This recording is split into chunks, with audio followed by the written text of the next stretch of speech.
In this tutorial, I'm going to create a mixed media artwork on a wooden panel board. The link to the full classroom workbook for this project is in the description below. In it is this project with instructions and pictures, plus a modified version for junior years, as well as related drawing worksheets, reference images of seabirds, and these colour mixing worksheets that explore in more detail how to create a range of refined colours from school grade acrylic paints. There's also a link down in the description to the colour mixing video and to the modified version of this project for junior years. Wooden panel boards are like stretched canvas, but instead of a canvas surface on a wooden frame, the whole thing is wood. These can be purchased from art supply stores, but if you can't get these, you could use a piece of smooth pine board. I guess the boards from the art store are a bit more convenient as they're ready to go and you don't need any cutting or preparation, but then they're also more expensive, so it's up to you, but both will work. To start, you need to cover the board in adhesive film. This is just the regular clear book covering contact. It isn't anything special, although this one was quite thick compared to some that are available. Lay the contact on the board and try to lay it from the bottom up to avoid any bubbles. Then take a squeegee, I'm using just a plastic card, and go from the centre out to the edges, pressing it down. Working from the centre outwards will push out any air bubbles to the edges and make sure they don't get trapped. Next, draw a basic rocky landscape along the bottom. I'm keeping this area fairly simple as I want the bird to be the main focal point. I'm adding a horizon line which will represent the ocean, but you could delete this step and keep it as a rocky landscape and sky if you wanted to simplify the process. Now take a stencil knife and cut out all the lines. This is why I'm working on a wood panel. If I were doing this on paper, the knife would just cut through it. Because it's a wood surface, it doesn't really matter how hard I press, as only the plastic is ever going to cut. Now to remove some of the plastic pieces. I'm taking off the right and left hand pieces of film down the bottom here and leaving the edge in the centre for now.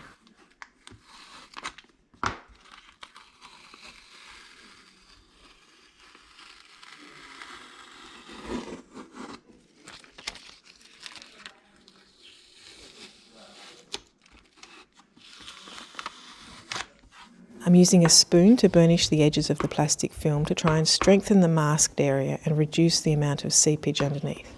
But as you'll see, some of the paint will still seep a little. This is watercolour paint. I'm mixing together yellow oxide, olive green and black. It's up to you what colours you choose for the rocks, but I recommend mixing your colours first to make them look more natural. I like this yellowy green tone because I think it will complement the blue that I'm going to paint into the sky. You can see that because this paint is so fluid, some of it has seeped under the film. But it isn't going to matter in this instance because I'm going to work back into those areas. But if you did want to better seal, you could try using masking fluid to mask the areas instead of plastic adhesive. While the watercolours dry, I'm going to make some textured tissue paper for the rocks. To do this, you need to paint some black acrylic onto a smooth surface. I'm using a piece of Perspex. Brush the paint on quite thickly. Next, take a piece of kitchen foil and scrunch it kind of long ways, so not into a ball, more of a strip. Press the foil into the paint. Then take a sheet of white tissue paper and press the painted foil strip onto it. Repeat that a few times. Re-scrunch the foil, press it back into the paint and then onto the tissue. Then leave that to dry. Now it's time to add the bird. I've taken an outline of one of the seabirds that are in the workbook, but you could find your own bird image if you prefer. Just cut the bird out roughly at this stage. You want to leave a little bit around the edge. Position the bird so its feet will reach the rocks at the bottom. Otherwise it's going to be floating in the sky. Now tape it to the board, so the adhesive plastic is still attached to this area. Now use a stencil knife to cut out the bird shape. Again, this is where the wooden board becomes important. The knife is easily cutting through the paper and the film, but will not leave any marks in the wood.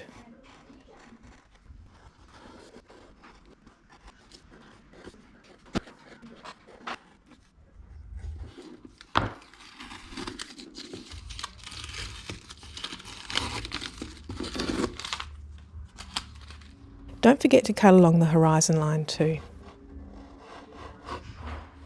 Now I need to remove all the plastic around the bird because I'm going to paint this area in blue.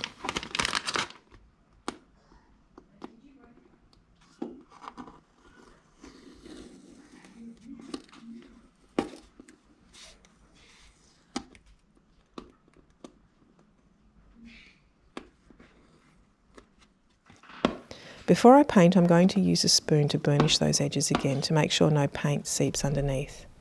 This time it's quite important that nothing seeps because it will be hard to disguise when I fill in the bird. Fortunately, I'm going to use thick acrylic paint for this section, so it's less likely to creep under the plastic film.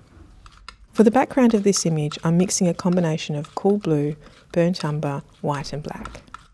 I decided on this colour mix by making this colour mixing grid and filling in the Explorations in Blue mixing worksheets, which you can find in the worksheet below.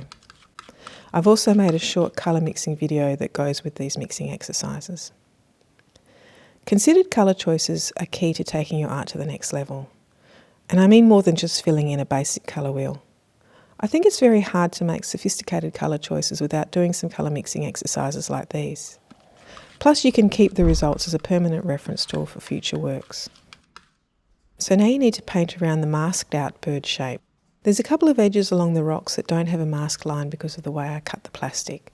So I need to do this with a brush. If it were all masked, you could do this step with a sponge roller. The top area will require 2 coats to make it nice and even and opaque. Adding white to the paint mix helps to increase the opacity of the colour, so 2 coats is all I'll need. I also gave the side edges of the panel a coat of paint as well. Once the paint is dry, you can remove all the remaining plastic film.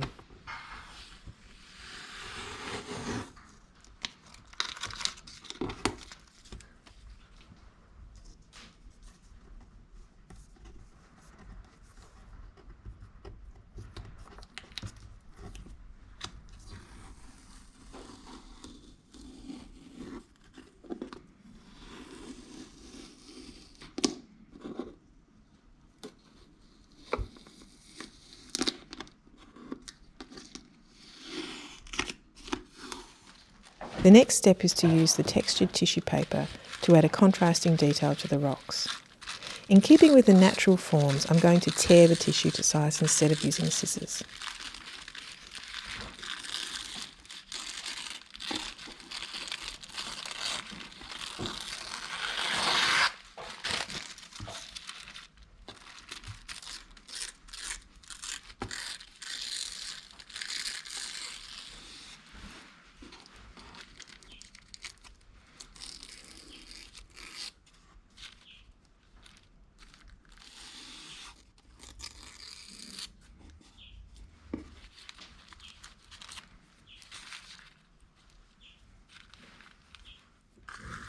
This glue is ordinary PVA mixed with water.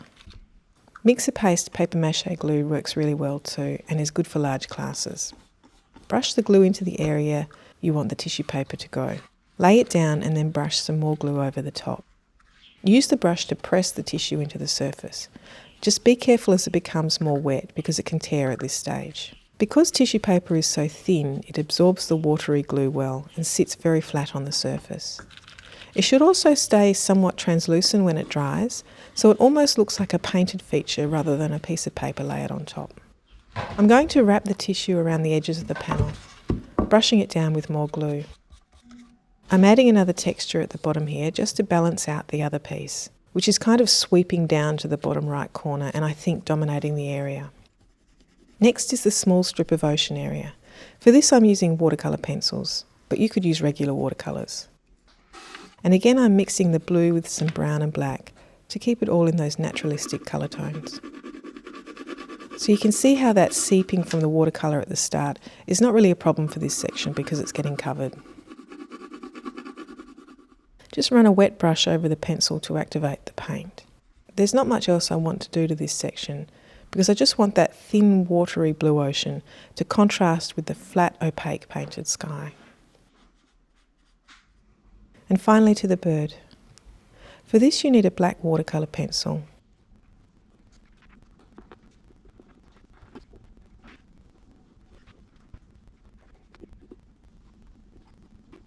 Working from the picture, I'm shading the bird using the photo to work out where the different tones or values are and shading accordingly.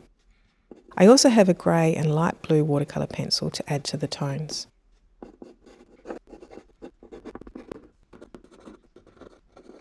Like the watercolour section, I'm using a wet brush to activate the pencil. But I'm not just brushing over the top. Try to brush the bird along the feather lines.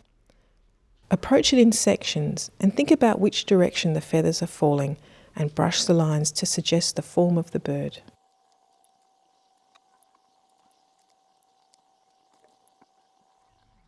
It's also nice to use a bit of white acrylic paint to activate the watercolour pencil. This will create delicate pastels and greys and create highlights. I don't really have a particular rule for this process. I guess I'm working it out as I go, really. But loosely speaking, for the lightest areas, I'm brushing on more straight white acrylic than water. For the medium toned areas, I'm using a watery white mix. And for the darkest areas, I'm just using water to activate the watercolour pencil. I've also left some of it plain so that the texture and the colour of the wood panel shows through.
And that's that.